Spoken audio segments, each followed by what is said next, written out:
अस्सलाम वालेकुम दोस्तों। आज हम एक ऐसे टॉपिक पर बात करने वाले हैं जो शायद आपने कभी नोटिस किया हो लेकिन समझ नहीं पाए। वो लोग जो न्यू ईयर को एक ऑर्डिनरी डे की तरह ट्रीट करते हैं। हाँ, वही लोग जो मिडनाइट काउंटडाउन में एक्साइट नहीं होते, जो रेजोल्यूशंस नहीं बनाते और जिन्होंने पार्टी का शोर शराबा शायद कभी इंजॉय नहीं किया। आप सोच रहे होंगे ये लोग थोड़े अलग हैं या उनके अंदर कोई साइकोलॉजिकल रीज़न है। आज हम समझेंगे उनके दिल और दिमाग की वो कहानी जो शायद हमसे ज़्यादा गहरी और मीनिंगफुल है। तो चलिए स्टार्ट करते हैं। पहला जो रीज़न है वो है इंट्रोवर्जन। दोस्तों, कुछ लोग अपनी एनर्जी सोशल इंटरेक्शंस से नहीं, अपने अंदर से गेन करते हैं। बड़ी पार्टीज, लाउड म्यूजिक और अनकाउंटेबल ग्रीटिंग्स ये उनके लिए इमोशनली ड्रेनिंग हो सकती है।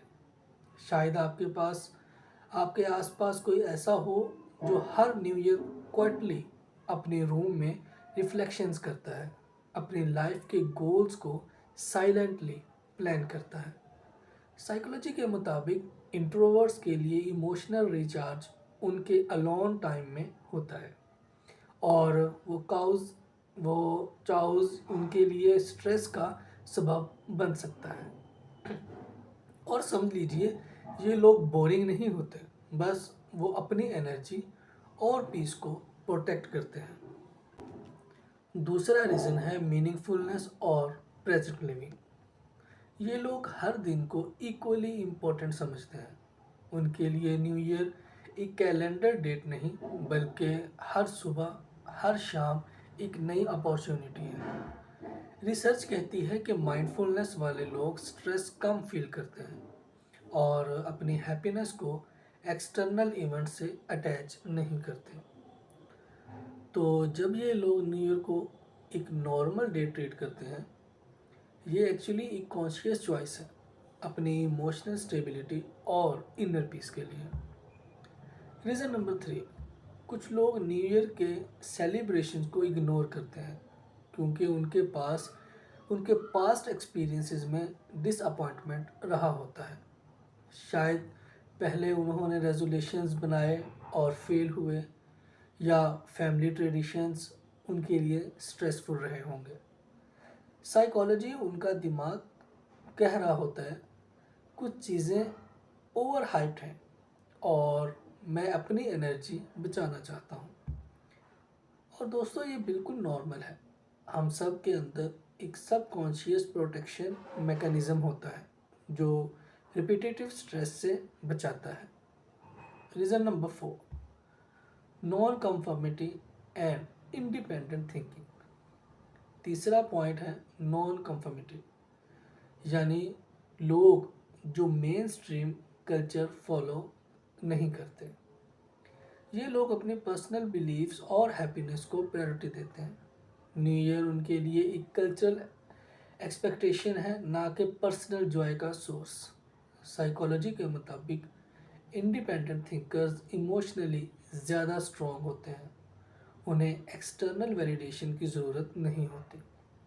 अगर आप भी कभी फील करते हैं कि आप क्राउड के साथ सेलिब्रेट नहीं करते और फिर भी खुश हैं, तो समझ लीजिए ये आपकी मेच्योरिटी और सेल्फ अवेयरनेस का साइन है। नंबर 5, कुछ लोग सिर्फ रूटीन और स्टेबिलिटी के लिए न्यू ईयर को नॉर्मल डे ट्रीट करते हैं। उनके लिए चाउस और सडन चेंजेस इमोशनल स्ट्रेस लाते हैं। और साइकोलॉजी के हिसाब से रूटीन और स्टेबिलिटी का डायरेक्ट लिंक है इमोशनल वेल बीइंग से। तो अगर आपने कभी किसी को नहीं, मैं अपनी यूजुअल लाइफ ही इंजॉय करूँगा कहते सुना, समझ लीजिए कि वो अपनी मेंटल पीस को चेरिश कर रहा है और ये कोई नेगेटिव बात नहीं, बल्कि सेल्फ केयर का एक फॉर्म है। Number 6, emotional connections and reflection. दोस्तों, आखिर में ये समझना ज़रूरी है, ये लोग बोरिंग या एंटी सोशल नहीं होते। ये लोग बस अपनी लाइफ को अपनी टर्म्स पर जीते हैं।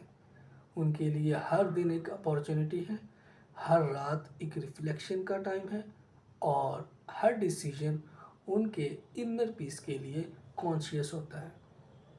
साइकोलॉजी के मुताबिक ये अप्रोच लॉन्ग टर्म हैप्पीनेस और इमोशनल स्टेबिलिटी को सपोर्ट करता है। और आप भी शायद सीख सकते हैं कि कभी कभी क्राउड और ओवर हाइप सेलिब्रेशंस को इग्नोर करके अपनी लाइफ का मीनिंगफुल रिफ्लेक्शन लेना ज़्यादा प्रोडक्टिव और सेटिस्फाइंग होता है। तो दोस्तों, अब मैं आपसे पूछता हूँ, आप न्यू ईयर को कैसे ट्रीट करते हैं? एक एक्साइटिंग सेलिब्रेशन के तौर पर या एक नॉर्मल डे की तरह अपने पर्सनल पीस और रिफ्लेक्शंस के लिए? कमेंट्स में अपनी लाइफ के एक्सपीरियंस शेयर करें। अगर आपको ये वीडियो पसंद आई हो तो लाइक करें, शेयर करें और सब्सक्राइब करें ताकि साइकोलॉजी इंसाइट्स और सेल्फ अवेयरनेस कंटेंट आपके लिए मज़ीद बनाया जाए। याद रखिए, अपनी लाइफ को अपनी टर्म्स पर जीना सबसे बड़ा सेलिब्रेशन है। So thank you very much for this.